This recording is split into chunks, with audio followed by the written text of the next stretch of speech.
নমস্কাৰ মোৰ চেনেলটোলৈ আপোনালোকক আকৌ এবাৰ স্বাগতম জনালোঁ।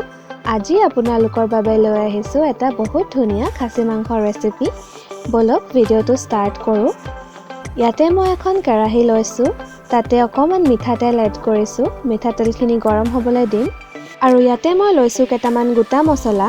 ইয়াতে আছে 10টামান জালুক, 2টা ডাঙৰ ইলাচি, 5টামান সৰু ইলাচি, এটুকুৰা দালচেনি, এটা চক্ৰফুল, 4-5টামান লং আৰু এটুকুৰা জাবিত্ৰী।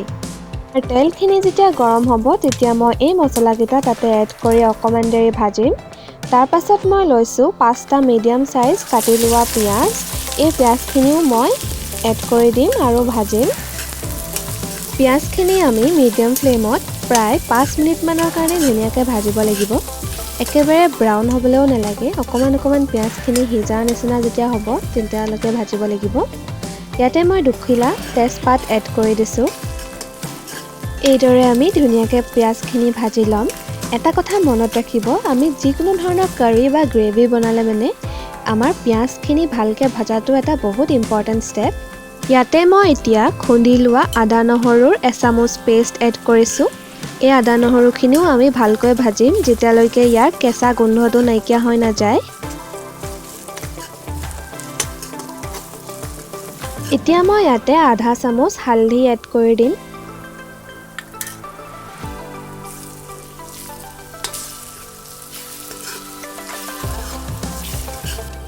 1 চামুচ চিলি পাউডাৰ এড কৰি দিম। ইয়াতে মই কাশ্মীৰী চিলি পাউডাৰটো ইউজ কৰিছোঁ।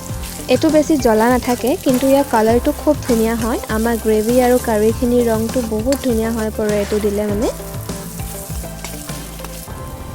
এতিয়া আমাৰ মেইন ইনগ্ৰিডিয়েণ্ট খাচী মাংসখিনি ইয়াতে দি দিম।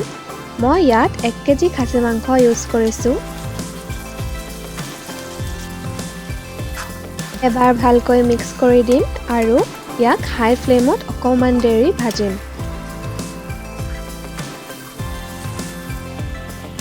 5 মিনিটমান এইদৰে হাই ফ্লেমত ভজাৰ পাছত আমি ইয়াতে এতিয়া নিজৰ সোৱাদ অনুসৰি নিমখ এড কৰি দিম।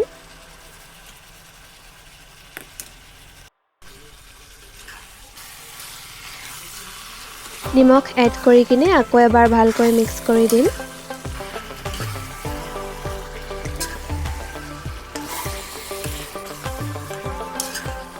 এতিয়া আমি ঢাকন মাৰি কিনে প্ৰায় 15 মিনিটমানৰ কাৰণে মিডিয়াম ফ্লেমত সিজিব দিম।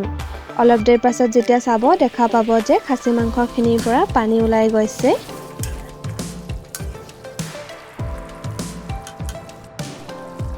এইখিনি সময়তে মই 4টামান কাটি লোৱা আলু এড কৰি দিছোঁ। আপোনালোকৰ যদি আলু খাই ভাল নালাগে নিদিলেও হ'ব।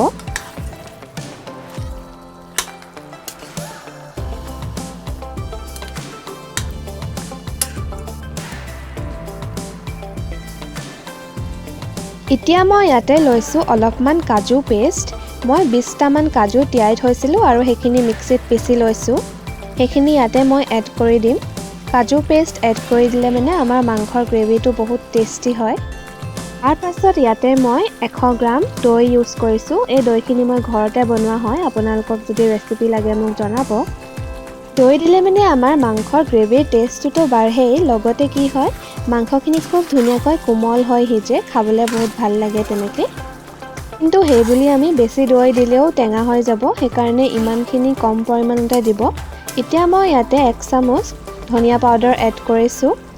তাৰ পাছত মই ইয়াতে আধা চামুচ জিৰা পাউডাৰ এড কৰিছোঁ।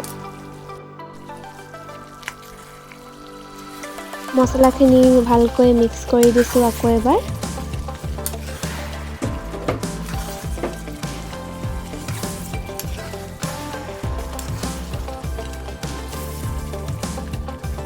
এতিয়া আমি ইয়াতে মাংসখিনি উতলাই কিনে সিজাবলৈ কাৰণে গৰম পানী এড কৰি দিম।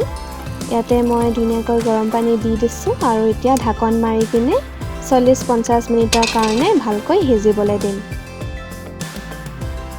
40 মিনিট হৈ গ'ল আৰু এয়া চাওক আমাৰ মাংসখিনি প্ৰায় ৰেডি হৈয়ে গ'ল। লাষ্টত কিন্তু অকণমান মিট মছলা এড কৰিব নাপাহৰিব। মিট মছলা এড কৰাৰ পাছত 2-3 মিনিট থ'ম আৰু আমাৰ মাংসখিনি তাৰপৰা ৰেডি।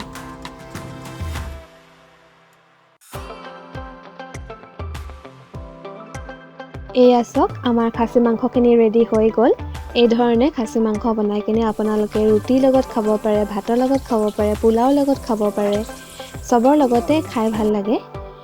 আপোনালোকৰ যদি এই ভিডিঅ'টো চাই ভাল লাগিলে লাইক কৰিব, শ্বেয়াৰ কৰিব আৰু ছাবস্ক্ৰাইব কৰিব নাপাহৰিব। লগতে বেল আইকনটো ক্লিক কৰি ল'ব।